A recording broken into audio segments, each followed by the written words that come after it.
Hello दोस्तों, good morning.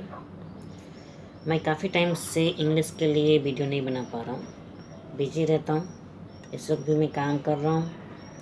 ये फूल का हिंदी नाम मुझे नहीं पता। इसकी हम लोग सब्जी बनाते हैं तो वही बना रहा हूँ।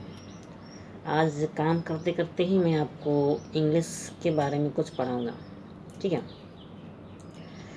क्योंकि हम इंग्लिश में केवल सेंटेंस पढ़ा रहे थे पिछली बार, और सेंटेंस सिखा रहे थे, समझा रहे थे, तो मैं वही बताऊँगा। तो ज़्यादा बोर ना करते हुए चलिए शुरू करते हैं।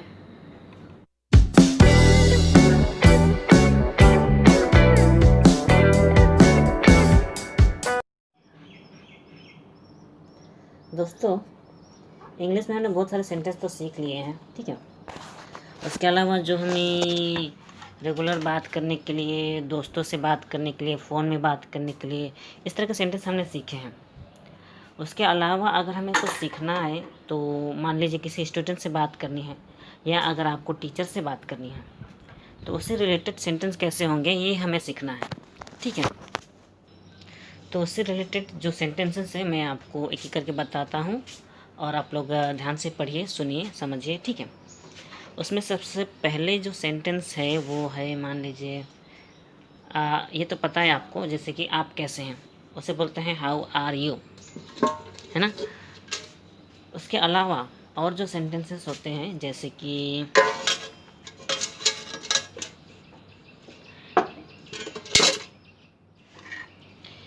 कि मान लीजिए मैंने नहीं पढ़ा है ना।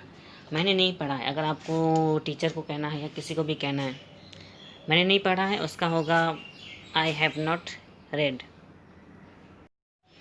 तो ये सेंटेंस था मैंने नहीं पढ़ा है, ठीक है।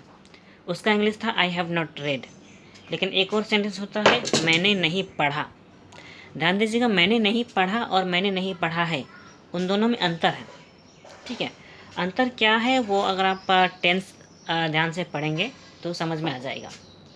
तो मैंने नहीं पढ़ा का इंग्लिश होगा आई डिडंट रीड, या फिर I did not red, sorry I did not read.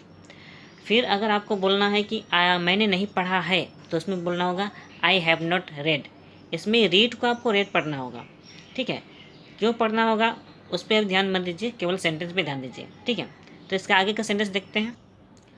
आगे जैसे कि कोई टीचर पूछ सकता है क्या तुमने होमवर्क किया, तो इसमें कहेंगे did you complete your homework, या फिर क्या तुम लोगों ने होमवर्क किया, did you all complete your homework, ऐसा बोल सकते हैं। फिर उसके आगे बोला जा सकता है किस किस ने होमवर्क किया, who all completed the homework, who all completed the homework, ठीक है। इसमें आप टीचर को जवाब दे सकते हैं कि मैंने नहीं किया है। अगर नहीं किया है कहना हो आई हैव नॉट डन, या आई हैव नॉट कंप्लीटेड।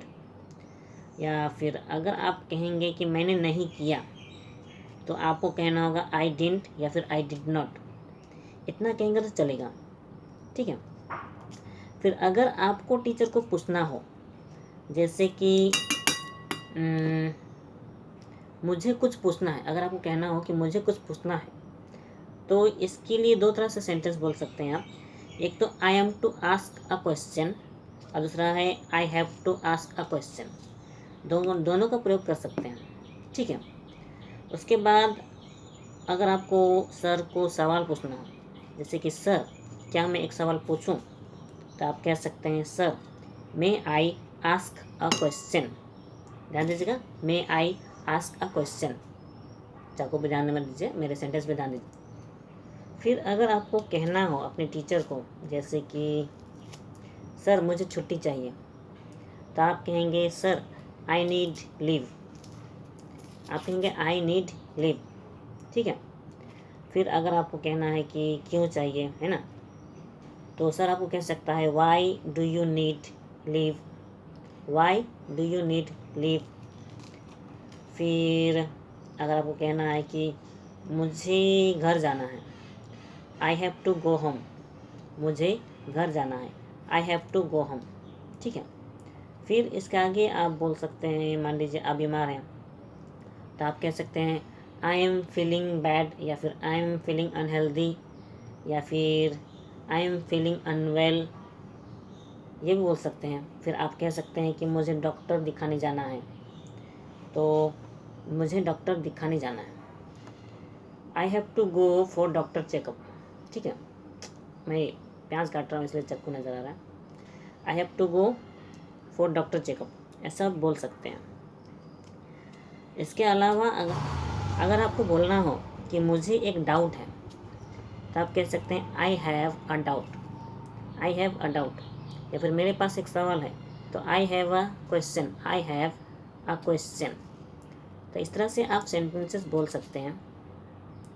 तो टीचर आपको पूछ सकता है व्हाट इज़ द क्वेश्चन, क्या सवाल है, फिर या फिर क्या डाउट है या क्या शंका है, तो व्हाट इज़ द डाउट या व्हाट इज़ योर डाउट। इस तरह से सवालें पूछी जा सकती हैं और जवाबें दी जा सकती हैं। ठीक है, स्कूल लाइफ में आप किसी से भी या कोई टीचर भी पूछ सकता है कि क्या तुम्हारे पास कलम है, तो ऐसे में आप जवाब दे सकते हैं। ऐसे में इसका इंग्लिश होगा do you have a pen, या फिर do you have a pen, हाँ यही होगा। उसके बाद क्या तुम्हारे पास किताबें हैं, डू यू हैव बुक्स। सवाल है डू यू हैव बुक्स। फिर सवाल ये भी पूछ सकता है कि किस किस के पास किताबें हैं या किस किस के पास कलम है। ठीक है, तो जवाब इसका इंग्लिश ये होगा हु ऑल हैव पेन्स, या फिर who all have books, who all have books, ऐसा बोल सकते हैं। ठीक है, तो इस तरह से बोलेंगे तो आपको बहुत सारे सेंटेंस आ सकते हैं। फिर अगर आपको जवाब देना हो इन्हीं सेंटेंस का, तो आपको बोलना होगा मेरे पास नहीं है, आपको बोलना है मेरे पास नहीं है, तो आई डोंट हैव। या फिर अगर आपको बोलना है कि हमारे पास नहीं है, तो वी डोंट हैव। ऐसा बोलेंगे तो सेंटेंस हो जाएगा। अब इनके आगे के सेंटेंसेस देखते हैं। वैसे टीचर तो कुछ भी पूछ सकता है। अब मान लीजिए टीचर ने पूछा कि कौन कौन नहा कर आया है। ठीक है, कौन कौन नहा कर आया है, who all have come having bathed. ये मैंने प्याज मिर्च लगा दिया है। ठीक है, who all have come having bathed, इस तरह से बोलना है। और कौन कौन होमवर्क करके आया है, इस तरह का सेंटेंसेस, कौन कौन होमवर्क करके आया है। Who all have come after completed the homework, ये बोलना है। कौन कौन होमवर्क करके आया है, who all have come after completed the homework, ऐसा बोलना है, टीचर को बोलना है। वैसे पूछने को टीचर कुछ भी पूछ सकता है। अब अगर उसने पूछा कि कौन कौन पढ़ कर आया है, तो इसका सीधा सा इंग्लिश वो यही बोलेगा who all have read, who all have read. या कौन कौन पढ़ा, तो who all read, who all read, इतना भी बोलेगा तो मतलब होगा कि कौन कौन पढ़ा। ठीक है, या फिर उसका ये भी सेंटेंस हो सकता है कि तुम में से कितने लोग पढ़ कर आए हो, sorry how many of you have read. आज के लिए बस इतना ही। वीडियो अच्छी लगी हो तो लाइक करें, उसके बाद सब्सक्राइब ज़रूर करें, और सब्सक्राइब के बाद जो घंटी का बटन आता है उसे ज़रूर दबाएं। तो अगली बार मिलते हैं, बाय।